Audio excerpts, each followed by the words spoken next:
दीप्ति गोयल और आप देख रहे हैं ट्रू इंडिया न्यूज। आइए रुख करते हैं अब खबरों की ओर।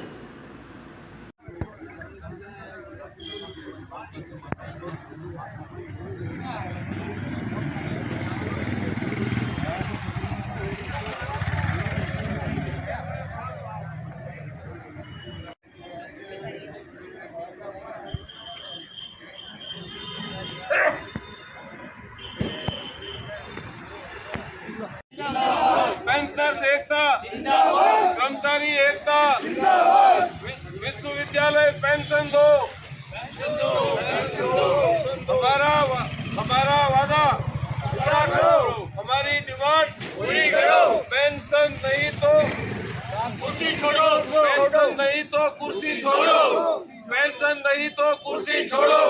विश्वविद्यालय प्रशासन, विश्वविद्यालय प्रशासन, विश्वविद्यालय प्रशासन, पेंशन नहीं दे सकते तो कुर्सी छोड़ो, पेंशन नहीं दे सकते तो कुर्सी छोड़ो। आवाज दो, पेंशन एसोसिएशन जिंदाबाद, पेंशन सोसाइटी जिंदाबाद।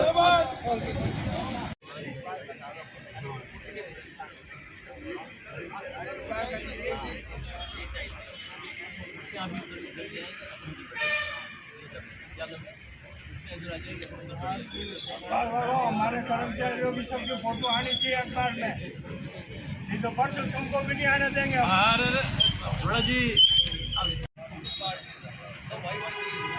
ओके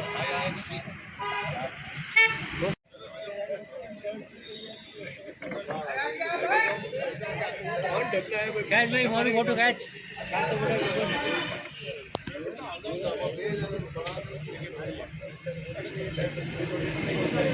मैं अध्यक्ष जी बताइए।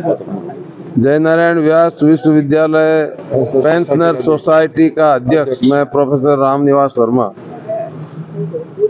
कल हमारी कार्यकारिणी की मीटिंग थी।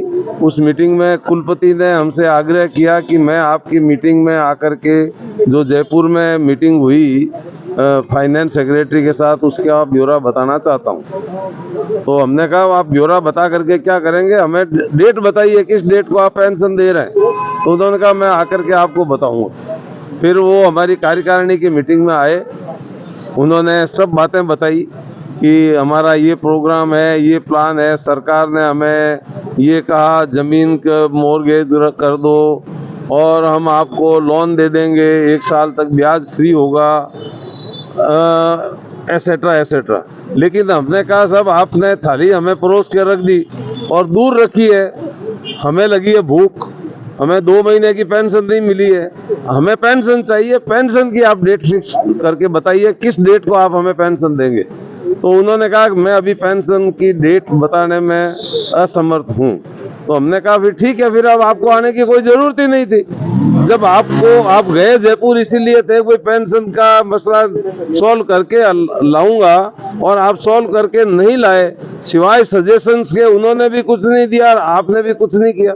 तो वहां जाकर के हमें क्या नतीजा निकला, हमें उसका कोई फायदा नहीं है। आप हमें डेट बताइए कि डेट बताने में असमर्थ है। तो फिर हमारी कार्यकारिणी ने उनके जाने के बाद में ये सर्वसम्मति से तय किया कि हमें ये धरना अब तब तक हम चालू रखेंगे जब तक कि हमारी 2 महीने की पेंशन और पेंशन का स्थायी समाधान नहीं हो जाता। कुलपति महाराजा गंगा सिंह बीकानेर बताइए। जैसा कि रामनिवास जी ने बताया आपको, आप सभी को ये विदित है कि 30 तारीख को कुलपति के कार्यालय के अंदर सभी पेंशनर्स इकट्ठे हुए थे और उसके अंदर जब जाकर के बात हुई पेंशन देने की, तब कुलपति ने कहा था कि मेरे पास सिर्फ 10 लाख रुपए हैं और 10 लाख रुपए के अंदर हम कुछ नहीं कर सकते। तो पेंशनर सोसाइटी में ये सर्वसम्मति से तय हुआ था कि फैमिली पेंशन दे दी जाए। तो कुलपति ने कहा कि 10 लाख तो कैसे दूं, 2.5-3 करोड़ रुपए चाहिए। 3 करोड़ चाहिए। 10 मिनट के अंदर जब हमने दबाव बनाया तो इनके कार्यालय से उनके सारे वित्त के और सब ने आकर के ये कहा साहब हमारे पास 2.5 करोड़ रुपए है, हम फैमिली पेंशन दे सकते हैं। आप इससे अंदाज लगा सकते हैं विश्वविद्यालय प्रशासन कितना निकारा है कि उनके पास अपने डेटा भी नहीं है कि विश्वविद्यालय फंड के अंदर कितना पैसा पड़ा है। और उसी तारीख 30 तारीख को शाम को 5 बजे तक फैमिली पेंशन वालों को 2.5 से 3.25 करोड़ रुपए क्रेडिट हो गए। ये पेंशनर सोसाइटी का दबाव नहीं होता तो शायद वो ये बात भी नहीं करते। इसलिए जब ये दबाव और डाला गया कि पूरी पेंशन दी जाए, तब कुलपति ने ये कहा था कि 3 तारीख को या 1 तारीख को जो भी मीटिंग होगी सरकार के साथ, उसके बाद में आते ही मैं पेंशन का भुगतान करूंगा। लेकिन जैसा कि रामनिवास जी ने अभी आपको बताया, कुलपति ने वहां जाकर के बिल्ली के ऊपर हाथ फेर के आ गए और ये बोले कि मैं पेंशन 1 महीने तक नहीं दे सकता। और उसका जब कारण पूछा तो बोला कि साहब सेक्रेटरी ने कहा है कि ये फाइल पूरी है, जो 60 करोड़ रुपए मैंने मांगे हैं और सीएम तक जाएगी और सीएम अभी व्यस्त हैं। 60 करोड़ की फाइल जाएगी, ये बात तो सही है, लेकिन ये कुलपति को पता होना चाहिए कि 5 करोड़ से नीचे की फाइल है, जो नीचे ही सलटारा हो सकता है, 5 करोड़ से ऊपर की फाइल चलाए क्यों? 1 महीने की पेंशन अगर उनको भुगतान करवाने की बात थी तो कुलपति को तत्काल ये सुझाव देना चाहिए था कि साहब आप हमको 4.5 करोड़ दीजिए, बाकी की हम व्यवस्था करके पेंशन भुगतान कर देंगे।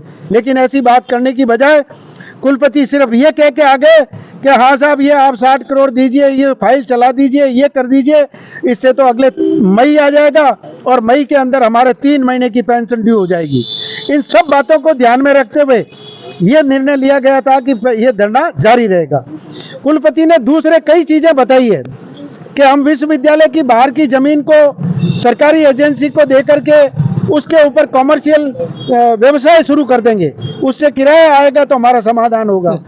ये वैसी बातें कर रहे हैं कि कुआं आज खोदना, आग तो लगी है, कुआं हम खोदेंगे।